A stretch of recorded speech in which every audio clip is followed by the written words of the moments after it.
Well, hello, everybody. Welcome to the Talk of the Town podcast, where each week we bring you valuable insight and information that directly affects our local business community. I'm Danielle Hawley, and I'm the executive director of the best chamber of commerce around, the Fontana Chamber of Commerce.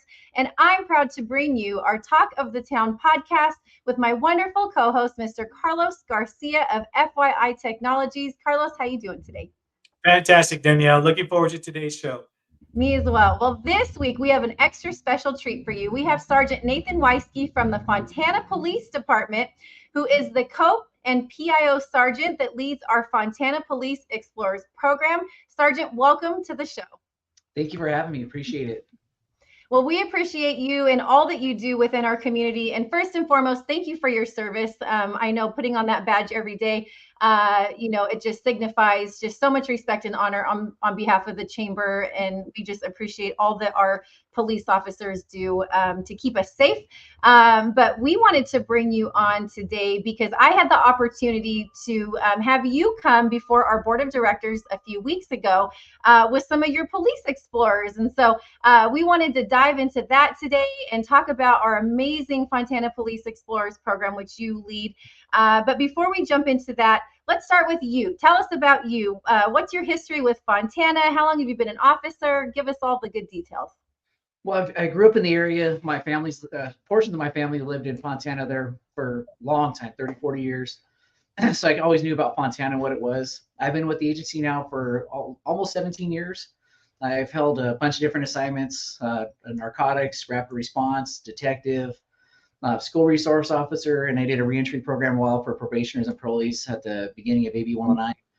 So I've kind of been around a bunch of things. I started with our Explorer program in 2011.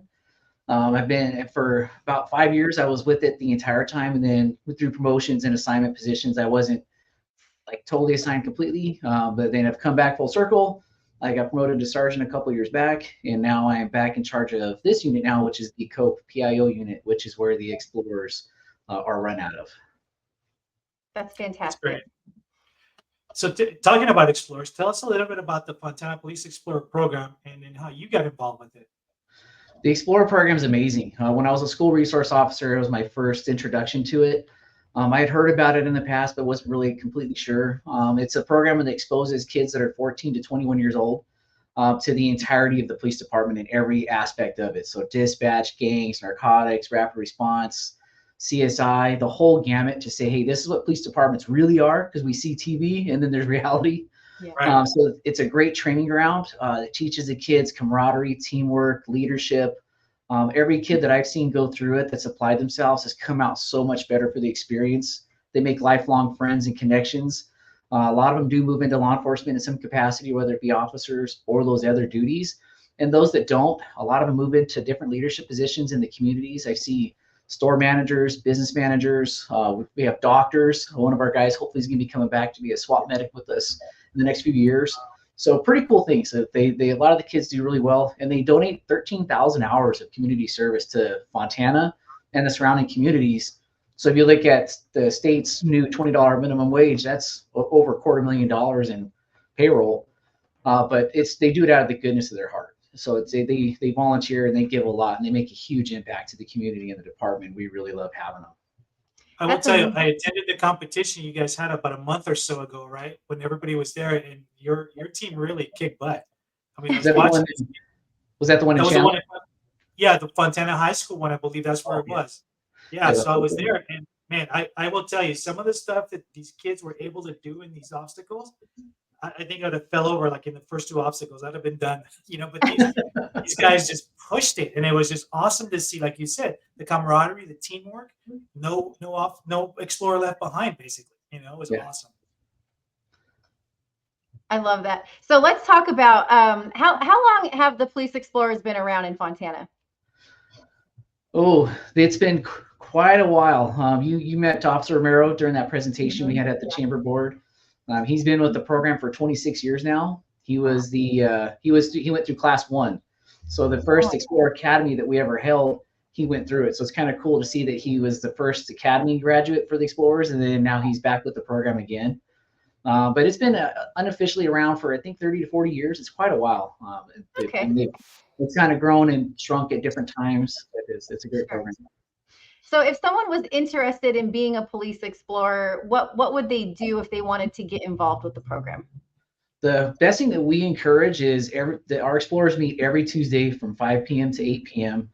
And we encourage people to come to that first like 15 to 20 minutes of the meeting so they could see the kids' information. They could talk to the current explorer leaders, so some of the kids that are in leadership positions, and they explain what the program is to them, the requirements, how it all works. And that's like the first intro. We encourage them to talk to kids that are currently in the program. And then if they say, hey, this is for me, I want to try it, we apply online. It's an online application. We get them scheduled. They'll do an interview. And then if that goes well, a background package. And then if that goes well, we schedule them to start with us. And then they move through the progression of the introductory stuff, the probationary periods, learning, and then they could even promote through the ranks. And then hopefully, like we have over 86 of our officers were once explorers, and they're now full-time police officers all the way up to the rank of lieutenant. That's fantastic. This seems like a natural farm system to me, right? Like if we can get our local, if they're high school students or, maybe they're early college, not really wanting to, knowing what they want to do, getting them exposed at this younger age and figuring out if this is something that's for them. And then they've already built those connections and relationships within the local department so that it seems like it would be a natural transition for them. That's exactly what it is. It teaches them the culture, the city, the demographics, the needs of the community. And then it's a super smooth transition to walk in and just go from not having the sworn aspect and capacity just to adding that academy training. And then they hit the ground running where there's a lot less learning downtime. So they're able to impact the community that much quicker. Okay. You know what? It teaches them a lot of great structure too, because a lot of them don't know what they want to do. Even some getting, going out of high school or getting ready to graduate from that, and that structure that even though they're not going into the military, but you guys carry that same, discipline, with all of them, and that makes a huge difference for a lot of kids for sure. Yes, and we've had several of them tell us that the exposure to the explorers from what their home life was, because sadly some of these kids come from broken homes, and then the structure, and then the family, and then the teamwork that they had while they're here completely turned their life around. And we've actually had some where they came from families that are broken, that have been incarcerated, that are struggling and everything, and they were the first some of their generation to make that positive leap, and now they're completely running ahead, and they're actually reaching back and helping some of their family up too. So it's a positive impact all the way around. Wow, that's fantastic. So how intense is this program? If people are listening and they're thinking, oh my gosh, my son or my daughter needs to get in here, or they mentioned that there was an interest, is it intimidating? Is it, it's not like going for a Navy SEAL, right? Like, No. so, let's talk about the intensity and just really the length of what this program really looks like once you decide to become an explorer. Yeah, it can be intense at times, but it's not where it's the constant boot camp. That's definitely not it. It's a combination of classroom, field trips, skills. We bring in other law enforcement agencies and different, like, so you got FBI, you got the sheriff's department, and different things, the DA's office. So you show them like the entirety of the criminal justice system in California. So it's a lot of classroom, and then we also do like Carlos was saying, that we do different competitions. It is run paramilitary, so there's rank structure. We will do formations where we do the full kind of, you see in calling cadence and marching and some of that stuff. There is physical agility testing and just training that we'll also do, because that's a critical component. If we do need to run and jump a fence or chase down a bad guy, if we need to, hopefully we can catch them. So we're instilling a lifetime physical fitness mentality as well, but then also that full educational background piece. So the 3-hour meetings are broken up into classroom training, hands-on training, field trips, presentations, and then also that physical training, and then the paramilitary kind of training too, with like formations and discipline and understanding those things. Okay. What do you call your final? So there's a final test, right? I know in Upland, for example, they have want to graduate as an explorer. They go through this physical agility test that to me is like insane, but they make it. I mean, it's just awesome to see this. You guys have, I'm assuming you guys have the same thing, right, as your final? No, we actually continuously do it. We model it after the physical agility test that's required to pass to be able to become a police officer and go to the academy. So you have to run 500 meters in a set amount of time, jump a 6-foot chain link fence, a 6-foot wooden fence, an obstacle course, and they have to drag a 160-pound dummy. I think it's 30 meters. So all those are timed, and there's a level that they have to meet. And the cool thing is, by the end, all of our kids make it. if they want to. There's those ones where sometimes you just can't push that physicality, but every one of them that's put their mind to it, I've seen every one of them succeed. You give them the opportunities to be successful if they Absolutely want to. I love that. Now, when you came to the board meeting, you brought a couple of your explorers with you, and one of them had a really touching story. Can you share some of these impactful stories that you've seen over the years? Yes, John's a beautiful one. That it was his family. There's a lot of struggles and strife that they go through, and he kind of was like looking for some kind of structure. He went through that Fontana Leadership Intervention Program that Carlos spoke about at the school district. Mm-hmm. He was exposed to one of our advisors, and he said, "Hey, I think I want to keep this going. I want to keep learning more." So he joined our post. But for the first year and a half of him coming to the post, he did not have a car or ride, and the family was unwilling and unable to bring him here. So he had to ride the bus from San Bernardino City downtown, and it took him 2 hours each way on a Tuesday to get to the meeting and then to get home. Wow. So that was the level of dedication he had. So we've worked with him. We helped him plan for funding and securing financing for a vehicle. So he had a vehicle that he could get to and from again. So he went from a completely quiet, closed off, timid guy to not knowing where he wanted to go in life, to having a lot of confidence, the ability to speak publicly to people. He's able to convey that story to you guys, which was really cool. And we've had several of those where we've had them come from those broken homes or challenging backgrounds, and they were able to turn it completely around. We've had kids go from getting poor grades, because one of the expectations of the post is you have to have a C or better, to getting all A's and B's, sometimes becoming honor grads. One of our female captains last year, she graduated the military and the Marines out of her academy class as an honor graduate. So out of 600 Marines, she came out number 1. That's fantastic. Pretty cool. And that's kudos to the foundation that you guys are laying and instilling in them at such a young age. And like you said, you're kind of filling in those gaps maybe where they're not getting it at home, and providing that consistency and structure, which is so vital and important to the youth, right? As they're developing and forming who they are, and their brains are not fully formed yet. And so you're really helping to shape them and mold them in a positive way. And I noticed that, and they're so respectful and sweet, and yes, ma'am, no, ma'am. And I loved it. Now, I know that there's a lot of cost associated with what you guys do, right? Can we talk about that? Like, what would be the typical needs of an explorer per year, and those types of things? That's how can you sponsor folks too, right? How can we sponsor explorers? Like, what does it take to sponsor an explorer too? Absolutely. Great questions, because that is the biggest thing is, unfortunately, with everything in life, with inflation and the whole gamut, is there's a lot of costs associated. One of the things we really like to do with the kids too is give them the opportunity to, there's competitions that they can go to further train, but also like practice the lessons that they're given. So we recently just came back from one in Las Vegas. It's called XCon. It's been around for over 21 years. And it's a competition that has 600 explorers from 48 agencies from all over the United States. Wow. But it's in Vegas, so again, those things, when you add it up per explorer, the total cost for these competitions is $8 to $10 grand for the different field trips. We do take them to different places throughout the Inland Empire. So we take them to sometimes the Simon Wiesenthal Museum of Tolerance in LA, the beach. Sometimes, because sadly we've had several kids that they have never been to the beach.